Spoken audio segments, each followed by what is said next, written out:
What I tell my pre-baby self after 7 years in the parenting trenches.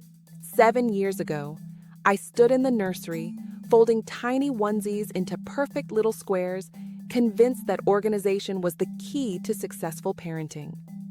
I remember thinking, once everything has its place, this whole motherhood thing will fall into place too. Oh, how wonderfully naive I was. That meticulous nursery?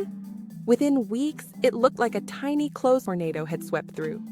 Those perfectly organized drawers became a jumbled mess of mismatched socks and stained bibs. And you know what?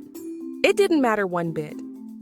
What if I told you that the thing you're obsessing over right now, the perfect nursery, the ideal birth plan, the right sleep schedule, the organic-only diet, isn't what actually determines your success as a parent?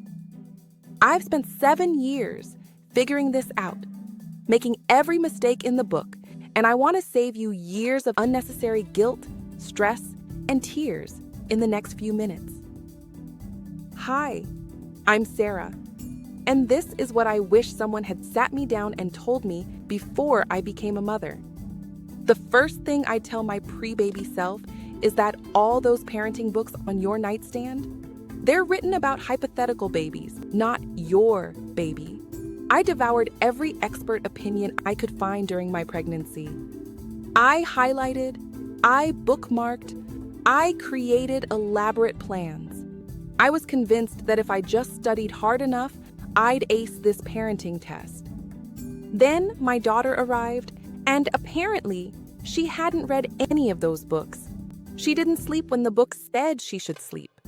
She didn't feed the way the experts said she would feed. And the gentle, foolproof soothing techniques? They made her scream louder. I spent the first 3 months of her life feeling like a failure because reality wasn't matching the expert advice. What I didn't realize then was that my intuition was trying desperately to be heard over all that external noise. Trust your gut. Your intuition as a parent is stronger than you know. It's that feeling when something doesn't seem right with your child, even when the doctor says everything's fine. It's knowing your baby's different cries before you can even explain how you know. That intuition is your superpower, but I spent years doubting it, overriding it with expert opinions. The second thing I tell myself is that the phase you're in right now, whether it's colic or sleep regression or teething or tantrums, it's temporary. I know it doesn't feel temporary when you're in the middle of it.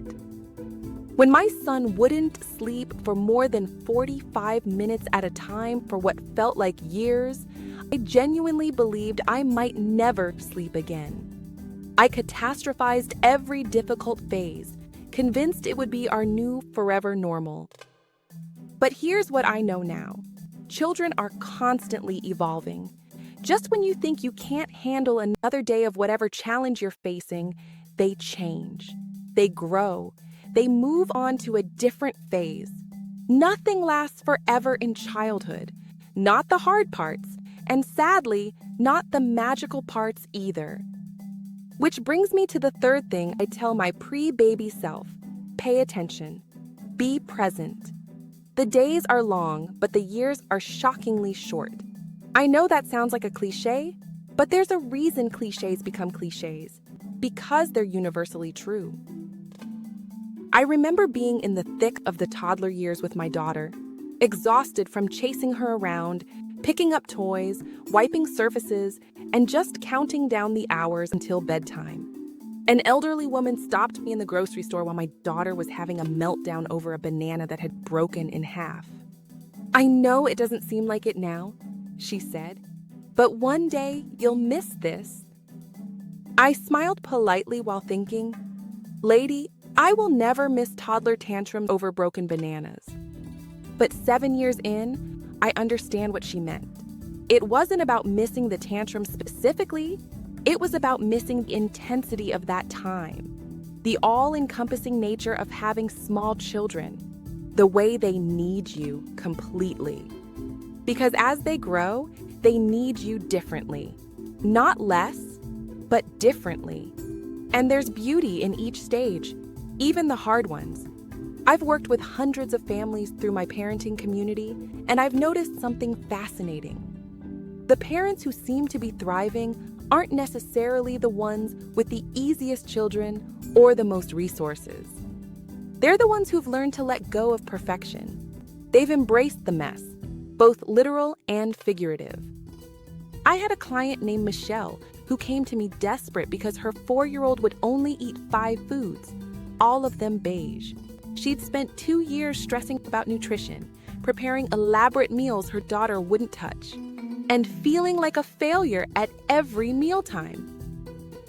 When I asked her, what would happen if you just accepted this phase instead of fighting it? She looked at me like I had suggested she let her child play in traffic. But gradually, she began to make peace with a beige food phase. She supplemented with vitamins, continued to offer variety without pressure, and most importantly, she stopped defining her parenting success by what her daughter would or wouldn't eat. 6 months later, her daughter started trying new foods on her own, without the power struggle, without the pressure, without the tension at mealtimes. Her natural curiosity took over. This happens over and over again in parenting. The things we fight against the hardest often persist the longest. The standards we set often create the problems we're trying to avoid. I remember being so concerned about screen time with my first baby. No screens before 2 years old, I declared. Then came baby number 2, and my toddler discovered Peppa Pig during a particularly challenging newborn phase. You know what? That 20 minutes of peace while I nursed the baby probably preserved my sanity. And both children are thriving, screen time and all. Another thing I wish I'd known earlier is that comparison is the thief of parenting joy. Every time you look at another mother and think she has it all together, remember this: you're comparing your behind the scenes to someone else's highlight reel. That mom on Instagram with the perfectly dressed children and the spotless kitchen? I promise you, just outside the frame of that perfect photo is a pile of laundry she's been avoiding for days. Or maybe her children cooperate for photos but fight like wild animals the rest of the time. Or perhaps her kitchen is spotless because she's channeling anxiety into cleaning instead of sleeping. We're all just doing our best with the resources we have in this moment. Some days, your best will look like homemade organic baby food and stimulating sensory play. Other days, your best will look like survival, cereal for dinner, and more TV than you'd care to admit. Both versions of your best are enough. You know what matters more than all the parenting choices we obsess over? Connection.